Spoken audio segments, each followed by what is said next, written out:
باللہ من الشیطان الرجیم بسم اللہ الرحمن الرحیم الحمدللہ الذی ہدانا لہذا وما کننا لنہتدی لولا ان ہدانا اللہ. یعنی تمام تعریفیں اللہ رب العزت کے لیے ہیں جس نے ہمیں ہدایت کی راہ دکھائی، اور اگر اللہ ہمیں ہدایت کی راہ نہ دکھائے تو ہم کچھ بھی کر نہ پائیں.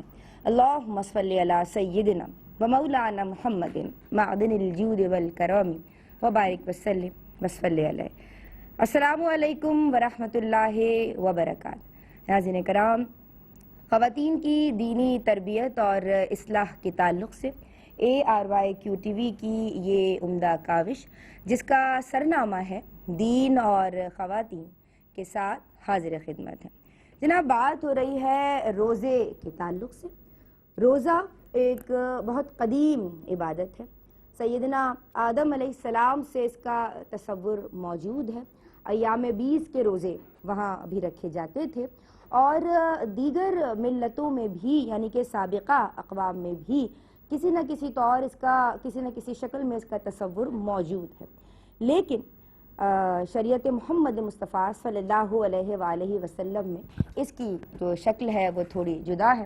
اللہ تبارک و تعالیٰ نے اپنے حبیب کی وساطت سے شعبان المعظم 2 ہجری میں مسلمانوں پہ روزے فرض کیے ہیں. اور جناب، یہ جو روزہ ہے یہ مومن کی روحانی غذا ہے، یہ محاسبہ نفس کا، تربیت نفس کا، باڈی کی ڈیٹاکسیفیکیشن کا ایک بہت خوبصورت ذریعہ ہے. آج ہم روزے کے تعلق سے ہی کلام کریں گے، لیکن آج ہم وہ احکامات سیکھنے کی کوشش کریں گے کہ جن کے حوالے سے ہمیں میسیجز آتے ہیں، سوالات آتے ہیں کہ ہمیں ذرا بتا دیجئے کہ فدیے کے کیا احکامات ہیں. مسافر ہے یا مریض ہے تو وہ روزہ چھوڑ سکتا ہے، لیکن اور دنوں میں گنتی سورہ بقرہ کی آیات کی روشنی میں اسے پوری کرنی ہے. لیکن جسے طاقت ہی نہ ہو، اب جس کو روزہ رکھنے کی طاقت ہی نہیں ہے تو وہ مسکین کو کھانا کھلائے، اس کی کیا تفصیل ہے؟ آج ہم سیکھیں گے، سمجھیں گے، جانیں گے ہماری عالمات سے. ہمارے ساتھ یہاں آن دی سیٹ موجود ہیں آپ کی پسندیدہ عالمہ صفا فاطمہ. السلام علیکم. آپ خیریت سے ہیں؟ ہمارے ساتھ جو دوسری عالمہ موجود ہیں، ماشاءاللہ آپ بھی خوش بیان ہیں اور جامع گفتگو فرماتی ہیں، محترمہ صدف ذوالفقار کو بھی سلام عرض کرتے ہیں. السلام علیکم. وعلیکم السلام. آپ خیریت سے؟ الحمدللہ. ناظرین، ہماری خوش نصیبی ہے کہ مفتی صاحب آن بی پر براہ راست ہماری رہنمائی کے لیے موجود ہیں، اور آج بھی ہم ان سے رہنمائی حاصل کریں گے. لیکن ابھی ہم سوالات کا سلسلہ شروع کر رہے ہیں، اور روزے کے فدیے کے کیا احکامات ہیں؟ اعوذ باللہ من الشیطان الرجیم بسم اللہ الرحمن الرحیم. اللہ رب العزت قرآن کریم میں ارشاد فرماتا ہے، لا یکلف اللہ نفسا الا وسعها، یعنی کسی بندے پر اللہ رب العزت اس کی طاقت سے بڑھ کر بوجھ نہیں ڈالتا. اور یہی وجہ ہے کہ روزہ رکھنے کا ہمیں حکم بھی دیا گیا اور اس عبادت کو ہمارے لیے فرض بھی قرار دیا گیا. لیکن جب بندے کسی عذر میں مبتلا ہو جائیں اور ان کے لیے روزہ رکھنا ممکن نہ رہے تو پھر فدیہ ادا کر کے یا قضا کرتے ہوئے روزے کی ادائیگی کا ہمیں حکم دیا گیا. اور چونکہ فدیہ کے حوالے سے آپ نے کوشچن کیا ہے، تو فدیہ بیسیکلی وہ رقم ہوتی ہے یا وہ کھانا جو ہم روزے کے بدلے میں کسی غریب شخص کو دے دیا کرتے ہیں، وہ فدیہ کہلاتا ہے. اور فدیہ 3 طرح کے لوگ ایسے ہیں جو ادا کر سکتے ہیں، جن میں سب سے پہلے ایسا شخص ذہن میں رکھیں کہ وہ شخص کے جو دائمی مرض میں مبتلا ہو، یعنی ایسا مرض اس کو لاحق ہے جو اب صحیح نہیں ہو سکتا، اور اس مرض کا تعلق بھی باقاعدہ روزے کے ساتھ اس طرح ہے کہ وہ روزہ ادا کرنے پر قادر بھی نہیں ہے. اچھا. اور مرض کی شدت، مرض جو ہے وہ بہت زیادہ شدید ہو جاتا ہے اگر روزہ رکھا جاتا ہے. ڈاکٹر نے بھی، ماہر ڈاکٹر نے منع بھی کیا ہے، اور آپ کا اپنا پرسنل ایکسپیرینس بھی ہے کہ جب آپ نے روزہ رکھا اس تکلیف میں، آپ کی تکلیف بڑھ جاتی ہے اور پھر سنبھلنا بہت مشکل ہو جاتا ہے. تو ایسی کنڈیشن میں وہ شخص جو کہ دائمی مرض میں مبتلا ہے اور یہ مرض اب ٹھیک نہیں ہو سکتا، وہ شخص اپنی زندگی میں اپنے روزوں کا فدیہ ادا کر سکتا ہے. اسی طرح وہ شخص جو شیخ فانی کہلاتا ہے، یعنی اتنے ضعیف ہو گئے کہ اب روزہ رکھنے کی طاقت ہی باقی نہ رہی. ایسے شخص کے لیے بھی شریعت نے اجازت دی ہے کہ وہ زندگی میں اپنا فدیہ ادا کر سکتا ہے.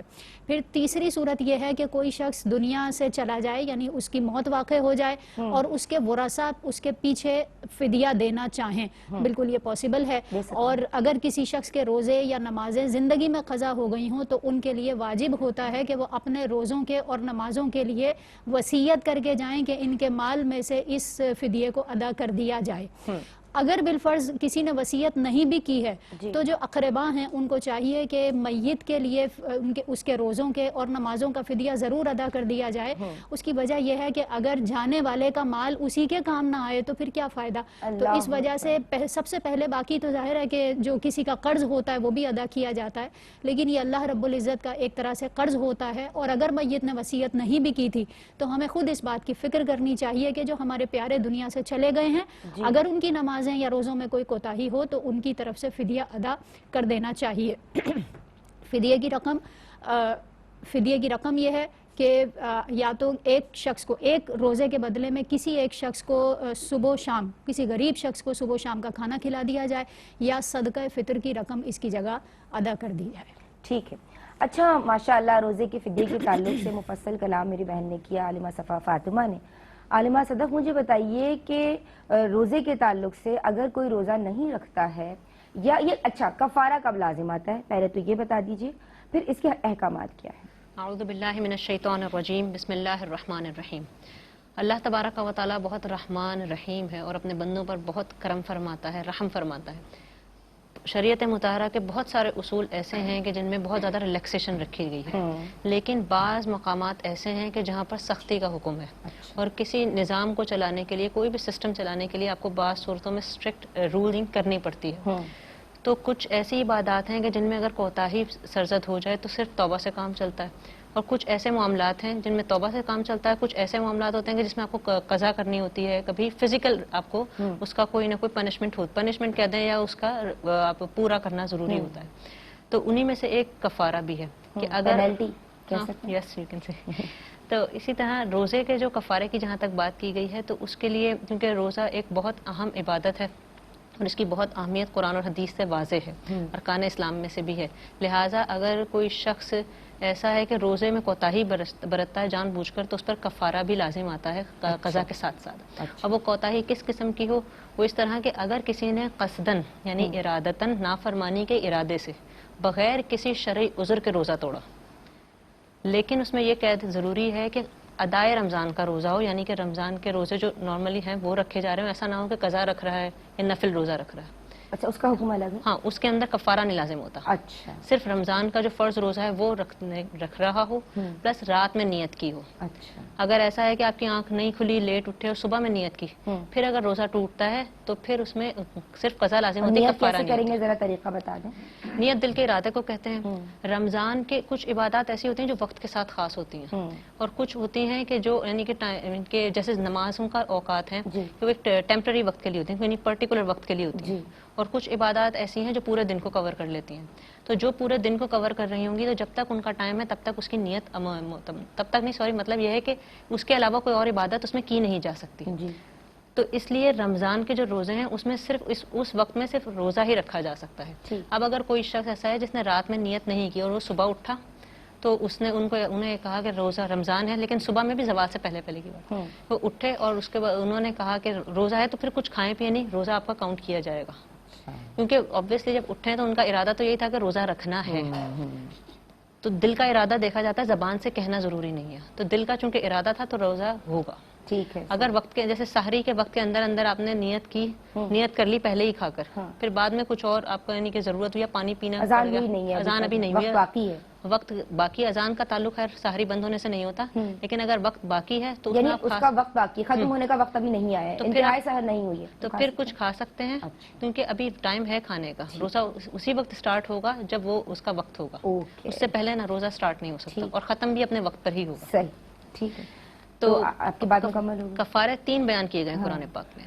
میں نے ابھی عرض کیا کہ کفارے واجب کب ہوتے ہیں, لازم کب ہوتے ہیں. ابھی عرض کر رہی ہوں کہ کون کون سے کفارات ہوتے ہیں. قرآن پاک میں 3 کفارے بیان کیے گئے ہیں. ایک ہے غلام آزاد کرنا, دوسرا 60 روزے پے در پہ رکھنا, یعنی لگاتار رکھنا, اور تیسرا 60 مساکین کو صبح انہیں 2 ٹائم کا کھانا کھلانا. لیکن اس میں آپشن نہیں ہے. مطلب یہ ہے کہ اگر کوئی پہلا نہیں کر سکے پھر دوسرے پر آئے, دوسرا نہیں کر سکے تو پھر تیسرے پر آئے. حدیث مبارکہ ہے, نبی کریم صلی اللہ علیہ وسلم نے اس کی بارگاہ میں ایک صحابی حاضر ہوئے اور انہوں نے فرمایا کہ مجھ سے ایسی کوتاہی ہو گئی ہے, ان سے گناہ ہو گیا تھا. تو انہوں نے عرض کیا کہ میں حالت روزہ میں تھا. تو نبی کریم صلی اللہ علیہ وسلم نے فرمایا کہ آپ غلام آزاد کریں. انہوں نے کہا کہ میں اس کی استطاعت نہیں رکھتا. تو پھر نبی کریم علیہ السلام نے ارشاد فرمایا تو پھر آپ 60 روزے لگاتار رکھیں. انہوں نے عرض کی کہ میں اس کی بھی استطاعت نہیں رکھتا. پھر حضور علیہ السلام نے ارشاد فرمایا پھر آپ 60 مساکین کو 2 ٹائم کا کھانا کھلا دیں. انہوں نے عرض کی کہ یا رسول اللہ میں بہت غریب ہوں, میں اس کی بھی استطاعت نہیں رکھتا. پھر کچھ دیر بعد کچھ صدقے کی کھجوریں آئیں حضور علیہ السلام کی بارگاہ میں. تو نبی کریم علیہ السلام نے انہیں بلایا اور فرمایا کہ آپ یہ لیں اور جا کے کسی غریب کو پیش کر دیں. تو ان صحابی نے عرض کی کہ یا رسول اللہ مدینے میں مجھ سے زیادہ غریب کوئی اور ہے ہی نہیں. تو حضور علیہ السلام مسکرا دیے اور اتنا کہ ان کے دندان مبارکہ ظاہر ہو گئے. پھر حضور علیہ السلام نے وہ انہی کو عطا فرما دیا کہ آپ اپنے بچوں کو کھلائیں. لیکن یہ یاد رکھیے ان کا خاصہ تھا, ہمارے لیے صرف 3 ہی وہ ہیں کفارے. تو اگر غلام چونکہ اب ہوتے نہیں تو یہ والا کفارہ کنسیڈر نہیں کیا جائے گا. جو روزے رکھنے ہیں وہ 60 لگاتار رکھنے ہیں. مردوں کے لیے کوئی ریلیکسیشن نہیں ہے, خواتین کے لیے ٹھیک ہے بلا عذر دونوں صورتوں میں ان کو کنٹینیوسلی رکھنا ہے. خواتین کے لیے ان مخصوص ایام کے علاوہ انہوں نے کنٹینیوس رکھنا ہے. اور لاسٹ ہے مساکین کو کھانا کھلانا. یہ ایک کو بھی کھلایا جا سکتا ہے اور ایک کو بھی کھلایا جا سکتا ہے اور 60 کو بھی کھلایا جا سکتا ہے. بہت شکریہ آپ کا. ناظرین اس میں ذرا ڈیٹیل تھی, ہم نے جانی ہے. ایک بریک لے رہے ہیں. اپنی زبانوں کو ذکر سے تر رکھیے, درود سے تر رکھیے. ہم لوٹتے ہیں. الرحمن الرحیم. السلام علیکم ورحمۃ اللہ. جناب آمد رمضان ہے اور ہم سب رمضان کے استقبال کے لیے تیاریاں کر رہے ہیں. کوشش یہ ہے کہ وہ تیاری دینداری کے حوالے سے ہو. ہمیں احکام رمضان معلوم ہونے چاہیے. آپ کی کالز بھی شامل کر رہے ہیں. السلام علیکم. السلام علیکم. وعلیکم السلام. جی ہیلو. السلام علیکم. آپ کی آواز آ رہی ہے, کیا پوچھنا چاہتی ہیں؟ میں اسما بات کر رہی ہوں بی بی خان سے. جی اسما, خوش آمدید کہتی ہوں. کیا سوال کرنا چاہتی ہیں بہن؟ میرے کچھ سوال ہے کہ ہماری والدہ نا اعتکاف میں بیٹھنا چاہ رہی ہیں, تو وہ نیچے نہیں لیٹ سکتی, تو کیا بیڈ پر یا چارپائی پر سو سکتی ہیں رات کے ٹائم؟ اچھا ٹھیک ہے جی. دوسرا سوال میرا یہ ہے, جب ہم لوگ افطاری کے ٹائم کھانا رکھتے ہیں آگے تو ہم لوگ کہتے ہیں کہ جو لوگ فوت ہو گئے ہیں تو ان کی روحوں کے ثواب کے لیے ہم فاتحہ پڑھ دیں ان کے اوپر نا, تو کیا یہ ٹھیک ہے, ان کو کھانا پہنچ سکتا ہے؟ ٹھیک ہے جی. تیسرا سوال میرا یہ ہے کہ جب ہم روزہ کھولتے ہیں ہم لوگ انتظار کرتے ہیں کہ ہماری اپنی مسجد جی جب روزہ کھولتے ہیں تو یہ بات مجھے پوری سمجھ نہیں آئی ہے. اچھا ٹھیک ہے جی مفتی صاحب. اچھا ناظرین, ہماری خوش نصیبی ہے کہ خدمت دین کے جذبے سے سرشار ماشاء اللہ ذی وقار مفتی محمد احسن نوید نیازی صاحب آن بی پر براہ راست ہماری رہنمائی کے لیے موجود ہیں. ان کے یہاں سے نفع بخش اور تسلی بخش جوابات ہم سب کو عطا ہوتے ہیں. سلام عرض کرتے ہیں. السلام علیکم حضرت. وعلیکم السلام ورحمۃ اللہ. السلام علیکم. وعلیکم السلام ورحمۃ اللہ وبرکاتہ. جی سوال میں یہ کرنا چاہتی ہوں کہ میری دونوں بہنوں نے اس کا جواب دیا ہے. روزے کے فدیے کے کیا احکامات ہیں اور کفارے کے تعلق سے ہمیں کیا سیکھنا سمجھنا ہوگا, کیا احکامات ہیں؟ بسم اللہ الرحمن الرحیم. صلی اللہ علیہ حبیبی محمد وعلی آلہ وصحبہ وبارک وسلم. روزہ انتہائی اہم عبادت, وہ عبادت جس کے بارے میں باقاعدہ یہ ارشاد فرمایا گیا, حدیث قدسی میں آیا کہ روزہ میرے لیے اور میں ہی اس کی جزا دوں گا. یعنی اللہ تبارک, ویسے جزا دینے والا اللہ تبارک و تعالی ہی ہے, ہر عبادت کی جزا اللہ تعالی ہی دیتا ہے, لیکن اس روزے کے لیے بطور خاص یہ کلمات ارشاد فرمائے گئے. یعنی اس کے اندر اور زیادہ اہمیت کا پہلو ہے جو اجاگر کیا جا رہا ہے اس فرمان کے ذریعے. تو روزہ انتہائی اہم عبادت, تو اس روزے کی قدر کرنی چاہیے اور اس روزے کو چھوڑنے سے حتی الامکان بچنا چاہیے. بلا عذر تو خیر چھوڑنا ہی نہیں چاہیے, عذر بھی ہو تو اس صورت میں جہاں تک ممکن ہو پائے رکھنا تو بہتر یہ ہے کہ رکھ لیا جائے. اور چونکہ اگر عذر ہے تو توڑنے کی رخصت تو موجود ہوتی ہی ہے, تو عذر کی وجہ سے اگر توڑا جائے تو پھر روزے پہ فدیہ نہیں ہوتا, روزے پہ کفارہ نہیں ہوتا. عذر کی صورت میں صرف اور صرف قضا کرنی ہوتی ہے اگر عذر کی بنا پہ توڑا ہے, اور اگر ویسے بھی نہیں رکھا تو قضا تو بعد میں اس کی کرنی ہے, لیکن اس طرح کر لیا جائے